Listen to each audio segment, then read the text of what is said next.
গল্পের নাম the silent manor. লেখিকা ডায়না ইমরোজ লাকি। পর্ব 9। ফারদিনাদ বিধা নিয়ে আরও একটু এগিয়ে এল। তার সারা শরীরে তখন চাঁদের আলোর শীতল স্পর্শ। রাখাল নামটা যেন তার কাছে পরিচিত নয়, অথচ তার বাঁশির সুর বড় আপন। রাখাল, ফারদিনার কণ্ঠে কিছুটা বিস্ময়। তুমি এই রাতে এখানে বাঁশি বাজাচ্ছ কেন? আর তোমার বাঁশির সুর এমন কেন? রাখাল বাঁশি নামিয়ে রাখল, কিন্তু মাথা থেকে পাগড়িটা নামাল না। তার চোখে মুখে এক অদ্ভুত মায়াবী ছাপ, গায়ের রং উজ্জ্বল শ্যামবর্ণের। সে ধীরে ধীরে মুখ তুলে তাকাল। ফারদিনার মনে হলো এই চোখ সে আগেও কোথাও দেখেছে, যেখানে গভীর নদীর মতো নীরবতা আর বিশাল আকাশের মতো অপার শান্তি ছিল। বাঁশির সুর কেন এমন তা আমি বলতে পারবো না, সুফিয়ান শান্ত স্বরে বলল। তবে মন যখন কথা বলতে চায় সে শব্দ করে না, সুর খোঁজে। আমার মন হয়তো আজ আপনাকে ডাকছিল। ফারদিনা চমকে গেল। তুমি আমাকে চিনলে কি করে? তুমি তো আমার নাম জানো না কি? রাখাল মৃদু হাসল। হাসিটা চাঁদের আলোর চেয়েও কোমল। আপনার নামের প্রয়োজন হয়নি। যে মেয়ে বাবার কঠোর নিয়মের মাঝে দাঁড়িয়ে গ্রামের অসহায়দের জন্য দয়া চাইতে পারে, তার চোখ আর হাঁটার ধরন আলাদা হয় এবং দেখলেই বোঝা যায়। তাছাড়া এই জমিদার বংশের একমাত্র সাহসী কন্যা আপনি, আর কেউ এত রাতে সাহস করে চৌহদ্দি পেরোবে না গি। ফারদিনার মুখে এবার লজ্জার আর কৌতূহলের এক মিশ্রণ। সে চারপাশে একবার দেখে নিল। বাড়ির দিকটা এখনো ঘুমন্ত, কেবল কিছু ঝিনি পোকার ডাক শোনা যাচ্ছে। তুমি এখানে কতদিন ধরে আসছো? আশায় অনেক দিনে, তবে সাহস করে আজই প্রথম শিমুল গাছের কাছে এসেছি। রাখাল বলল, আমি এই আলিমনগর গ্রামেরই ছেলে। সবাই আমাকে রাখাল বলেই ডাকে। আপনার ভাই আদিব তালুকদারের সাথে আমার মাঝে মাঝে কথা হয়। তার কাছ থেকেই আপনার গল্প শুনেছি। মানুষের প্রতি আপনার মমতা আর এই কঠিন হিসাবের বাইরে একটা নরম মন আছে আপনার। এবং তার আদিবের নাম শুনে ফারদিনা খানিকটা স্বস্তি পেল। আদিবকে সে বিশ্বাস করে। আদিব ভাই, তুমি তার বন্ধু? বন্ধু নয়, তবে তার আদর্শকে আমি সম্মান করি। আদিব সাহেব সত্যিই মানুষের বিচারক হতে পারতেন। সুফিয়ান দীর্ঘশ্বাস ফেল। তুমি কি কর? ফারদিনা জিজ্ঞেস করল। আমি এই গ্রামেরই এক সাধারণ কৃষক পরিবারের ছেলে। আমিও একজন রাখাল। আপনারাই আমাদের নিয়ন্তাগু। ফারদিনা বিষণ্ণ হয়ে বলল, তাহলে তুমি এখানে এলে কেন? যদি কেউ দেখে ফেলে তাহলে? রাখাল জানে সে কি বলতে চাইছে। কেউ দেখবে না। আমি শুধু আপনাকে একটি কথা বলার জন্য এসেছি। সুফিয়ানের কণ্ঠস্বর হঠাৎ গম্ভীর হয়ে উঠল। আপনারা হয়তো জমিদার বাড়ির ভেতরে সুরক্ষিত, কিন্তু বাইরে এই গ্রামের মানুষদের রাত কাটে চরম আতঙ্কে। গত বছরের বকেয়া খাজনা নিয়ে তালুকদার সাহেবের কঠোরতা আরও বেড়েছে। মানুষ জমি হারানোর ভয়ে কাঁপছে। মজিদ মিয়ার অর্ধেক মাপ হলেও সবার ভাগ্যে তা জুটবে না গিয়ে। ফারদিনা বিষণ্ণ হয়ে বলল, আমি সকালে আব্বাকে বলেছিলাম, কিন্তু তিনি শোনেননি।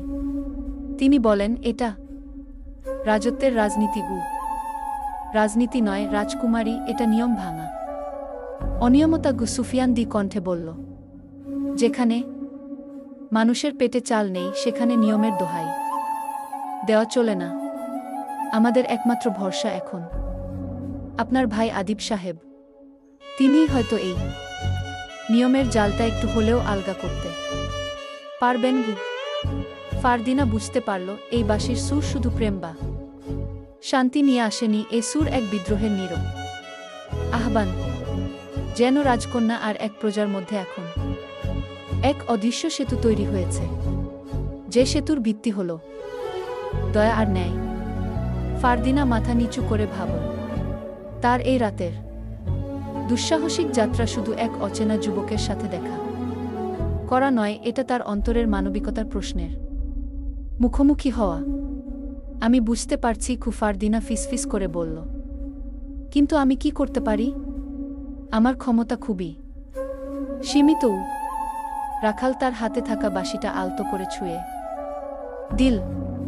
আপনি পারেন রাজকুমারী, আপনার সীমিত ক্ষমতাও আমাদের কাছে আকাশের চাঁদের আলোর মতো।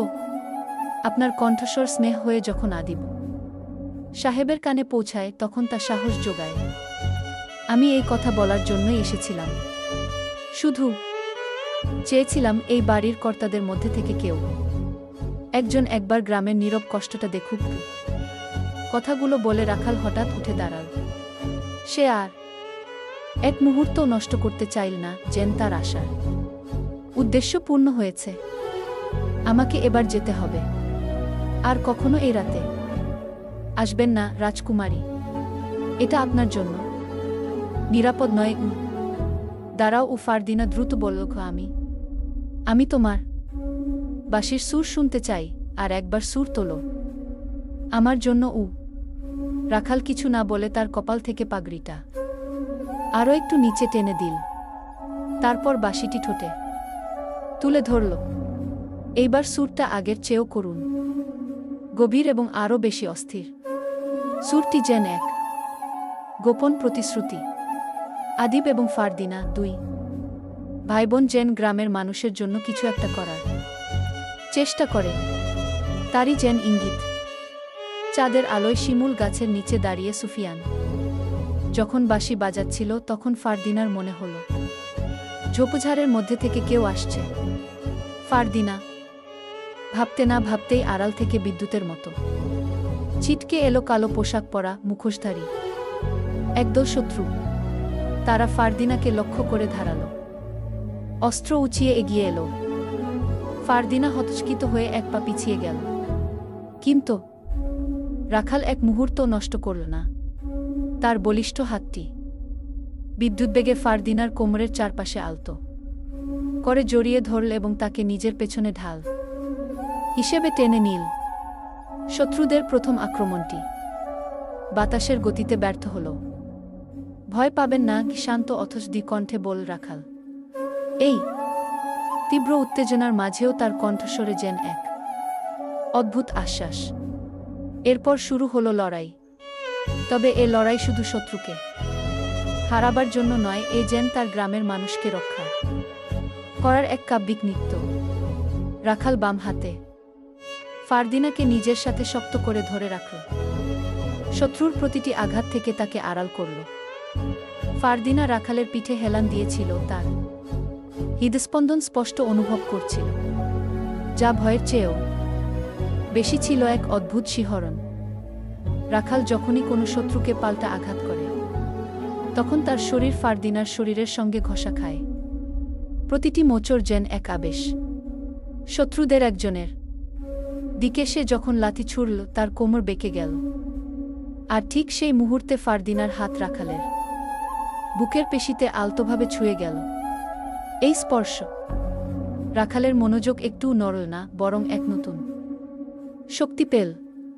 প্রতিপক্ষের অস্ত্র যখন তাদের দিকে ধেয়ে আসে, রাখাল তখন এমনভাবে ঘুরে যায় যাতে সে এবং ফারদিনা দুজনেই যেন এক সুতায় বাঁধা। সে ফারদিনাকে ধরে কখনো শূন্যে লাফিয়ে ওঠে, আবার কখনো বা মাটিতে নিচু হয়ে যায়। এটি যেন মৃত্যুভয় জয় করা দুই মানুষের এক নিবিড় আলিঙ্গন। এক সময় শত্রুদল পিছু হটে গেল। রাখালের অপ্রতিরোধ্য প্রতিরোধ তাদের মনোবল ভেঙে দিয়েছিল। তাদের বুক এখনো উত্তেজনায় কাঁপছে। লড়াই শেষ। ফারদিনার মুখের দিকে তাকিয়ে দেখল রাখাল, সেখানে নেই কোনো ভয়, আছে শুধু এক গভীর মুগ্ধতা। রাখাল আলতো করে ফারদিনার গাল ছুঁয়ে দিল। ফারদিনা দূরে সরে বলল, কি করছো? গালে রক্ত ছিটে পড়েছে, মুছে দিচ্ছিলাম। ফারদিনা মোহময় কণ্ঠে বলল, ওরা কাকে আক্রমণ করতে এসেছিল? আপনাকে রাজকুমারী। রাখাল মাথা থেকে পাগড়িটা খুল ধীরস্থির কণ্ঠে বলল, আমার কি আছে যে আমাকে আক্রমণ করবে? শুনুন রাজকুমারী, গরিবের শত্রু হয় না কি? ফারদিনা দেখল রাখালকে, তার লড়াই করা দেখে সে আরও মুগ্ধ হল তার প্রতি। বাবরি চুল, তার চুলটা খোলা, পাগড়িটা পুনরায় বেঁধে নিল। আমি চলি রাজকুমারী। ফারদিনা বলল, আমাকে রাজকুমারী রাজকুমারী বল না। ফারদিনা ডাকতে পারো, সে অধিকার আমার নেই গু। আজ থেকে আমি তোমাকে অধিকার দিলাম। আমার অনুরোধ, আমাকে নাম ধরে ডাকবে কি? রাখাল কিছু বলল না, তার বাঁশিটার যত্ন নিল।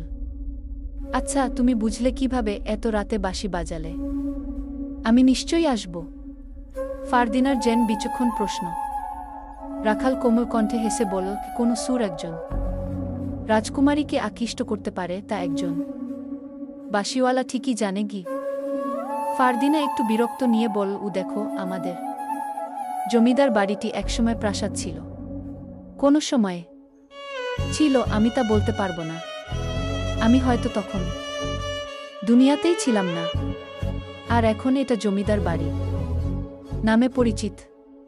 আমরা জমিদার। আমার বাবা একজন জমিদার, রাজা নন। জমিদার এর মেয়েরা রাজকুমারী হয়, আমি রাজকুমারী নই গু। রাখাল এবার ঢং করে চিন্তিত ভঙ্গিতে বলল, তার মানে আপনি রাজকুমারী নন। আর এই প্রাসাদটি যেহেতু রাজাদের ছিল, এখন আর তারা নেই। সেই সুযোগে আপনারা দখল করে নিয়েছেন। রাখাল থেমে গেল। এটাকে বলে রাজনীতি। তাদের রাজ্য কারা দখল করে নিয়েছেন? ফারদিনা কিচ্ছুটি বলল না। সে জানে রাখাল যেটি বলেছে তা বাস্তব। রাত বাড়ছে, ঝিমি পোকার ডাক ভেসে আসছে। চাঁদের আলো এসে পড়ছে গাছের পাতার ফাঁকে ফাঁকে, সাথে মৃদু দমকা বাতাস। ফারদিনা বাড়ির দিকে একবার তাকালো। দূর থেকে দেখা যাচ্ছে পাহারাদারদের ছায়া। আমি চলি, রাখাল বলল। শোনো, তোমার নাম কি? সুফিয়ান গু। তোমার কথা শুনে শিক্ষিত মনে হল। পড়ালেখা করেছ? শুদ্ধ ভাষায় কথা বললেই শিক্ষিত হয় না, চেষ্টা করলেই হয়ে যায়। এখন কোথায় যাবে? বাড়ি ফিরতে হবে গি। আগামীকাল সন্ধ্যায় তুমি এখানে এসো। আমি শিমুল গাছের নিচে অপেক্ষা করব। আর আমার আগে তুমি আসলে বাঁশি বাজিও, তাহলেই বুঝব তুমি এসেছ। সন্ধ্যায় গ্রামের মানুষ আনাগোনা করে, আর সন্ধ্যার পরে এখানকার মেয়েদের বাইরে বের হওয়া নিষেধ। এরপর যদি দেখে ফেলে কোনো পুরুষের সাথে, তবে তো শাস্তি পেতে হবে গু। ফারদিনা ভেবে বলল, তাহলে রাত বাড়লে আসবে, যখন সবাই যে যার ঘরে চলে যায়। কিন্তু আমি আসব কেন? আমি খাজনার ব্যাপারে আব্বার সাথে কথা বলবো, আদিব ভাই এর সাথে কথা বলবো। ওনারা কি সিদ্ধান্ত জানায় সেটা তোমাকে জানাতে হবে না বলে থামতেই ফারদিনার চোখ পড়ে তাদের বাড়ির পাশের সরু পথের দিকে। কেউ অশ্ব চেপে বাড়ির দিকেই যাচ্ছে। বাড়ির সামনে এসে অশ্ব রেখে দেয়। ফারদিনা ও সুফিয়ান দৃষ্টিটি দেখে সেদিকে এগোলো আড়ালে থেকে। সুফিয়ান বলল, আদিব ভাই হয়তো না, সেই। কিন্তু ভাইজা এত রাতে কোথায় গিয়েছিল, আর কিসের জন্য? হয়তো গুরুত্বপূর্ণ কাজ ছিল, বল সুফিয়ান। আদিব উসখুস হয়ে এদিক ওদিক তাকিয়ে একজন অনুচারীকে কিছু দিল। এরপর বাড়ির ভেতরে প্রবেশ করে। ফারদিনা বলল, ভাইজা ভয় পেয়ে আছে কেন? আব্বার জন্য নাকি অন্য কারণ? সুফিয়ান আদিবের দিকে চেয়ে রইল। ফারদিনার পাশেই সে ঘনিষ্ঠ হয়ে দাঁড়ানো। দুজনের মুখমণ্ডল পাশাপাশি। ফারদিনা কোমল দৃষ্টিতে সুফিয়ানকে দেখল। চাঁদের আলো সুফিয়ান এর চোখ দুটো যেন ছলছল করছে, মায়াবীও দেখাচ্ছে বটে। সুফিয়ান আদিবের ধ্যান ছেড়ে বলল, আমার যেতে হবে, আজ চলিউ। ফারদিনা বলল, আগামীকাল কিন্তু আমি তোমার অপেক্ষায় থাকব। আমার সুযোগ হলে আসব বলে সুফিয়ান চলে যায়। চাঁদের আলো ধরে পথ চলতে শুরু করল সে। যেতে যেতে কুয়াশায় হারিয়ে গেল সে। ফারদিনা চেয়ে রইল, যতক্ষণ না হারিয়ে গেল তার ছায়া। রাতের নরম আধারে ফারদিনা ঘরে ফিরল। চাঁদের আলো জানালা বেয়ে ঘরে ঢুকছে পর্দার ফাঁক দিয়ে। বাতাস ঢেউ খেলছে, চারদিকে মশাল এর আলো ছড়িয়ে আছে, সোনালি আলো আবৃত চারদিক। ফারদিনার টেবিলের উপর যেন কিছু ঝিলমিল করছে, এক টুকরো কাপড়ে মোড়ানো কাগজ। ফারদিনা কৌতূহল ভরে সেটা খুলে দেখল। কিছু অক্ষর অচেনা, অথচ ভয়াবহভাবে স্পষ্ট, যার উপর ভরসা রাখছ সেই তোমার সবচেয়ে বড় বিপদ গো। মুহূর্তে তার বুকের ভেতর এক ঠান্ডা শীতলতা নেমে এল। কে লিখল এই কথা? বাড়ির কেউ, নাকি অন্য কেউ, যে অন্ধকারের ভিতর থেকেও তার নিঃশব্দ ভয়গুলো চিনে ফেলেছে? ফারদিনা চিরকুটটি রেখে দিল খাটের নিচে। বাইরে কুকুরের ঘেউ ঘেউ ভেসে এল, যেন অজানা কাউকে তাড়াচ্ছে। জানালার পাশে ছায়া নড়ে উঠল একবার।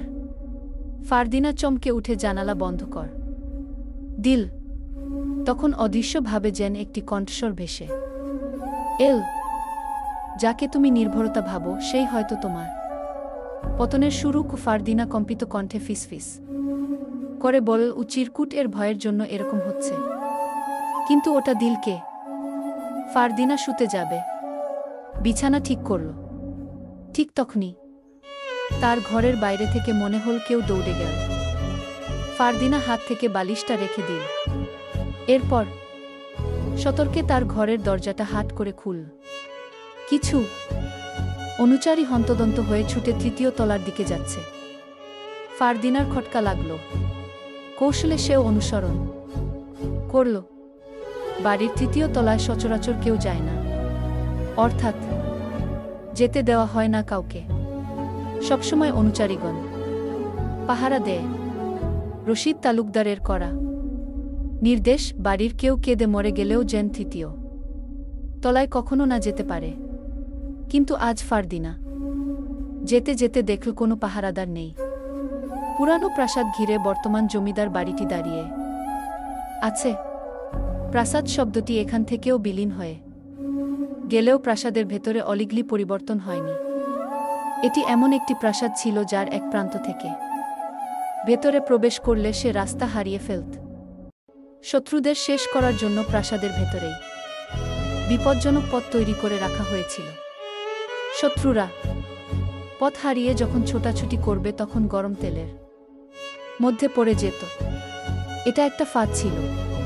কিছু পথ অন্ধকার, এতটাই অন্ধকার যে এখানে শত্রুরা পৌঁছালে নিজেদের মধ্যে নিজেরা খুনাখুনি শুরু করে দিবে। এর কারণ শত্রুদল মনে করবে প্রাসাদের কোনো রক্ষিতা বৌদ্ধ তাদের আক্রমণ করেছে। ফারদিনা মুখে একটা চাদর পেঁচিয়ে তৃতীয় তলার সরু পথে এগোচ্ছে। চারদিকে পাথরের দেয়াল, তবে এই পথ অন্ধকার নয়, মশাল জ্বলছে দেয়ালে দেয়ালে। ফারদিনার ভয়ও করছে। পাথরের আঁকাবাঁকা পথ পেরিয়ে একটা গোপন ঘরের দিকে নজর পড়ল। ওখানেই সমস্ত অনুচারীগণ ঘেরাও করে রেখেছে কিছু একটা। ফারদিনা কৌশলে ঘরটির পাশে গেল। ঘরটিতে আরিব, রায়ান এবং সায়েম উপস্থিত। একজন অচেনা লোককে অনুচারীরা পাকড়াও করে ধরে রেখেছে। লোকটির চোখে মুখে আতঙ্কের ছাপ, তার মুখে কালো মুখোশ পরা, পাশে একটা পাথরের ঢাকানার মতো। রায়ান তখন অনুচারীদের আদেশ দিল, ওর মুখোশ খুলে ফেল। এরপর কূপের ঢাকনা সরিয়ে ফেল। ও রায়ানের কণ্ঠে যেন গর্জন। অনুচারীগণ তাই করল। প্রথমে লোকটির মুখ থেকে কাপড় সরিয়ে ফেল, এরপর কূপের ঢাকনা সরিয়ে ফেল। কূপের মধ্যে কুমিরের মাথা দেখা গেল। ওরা যেন মানুষের দেহ চাইছে। প্রচণ্ড খিদে।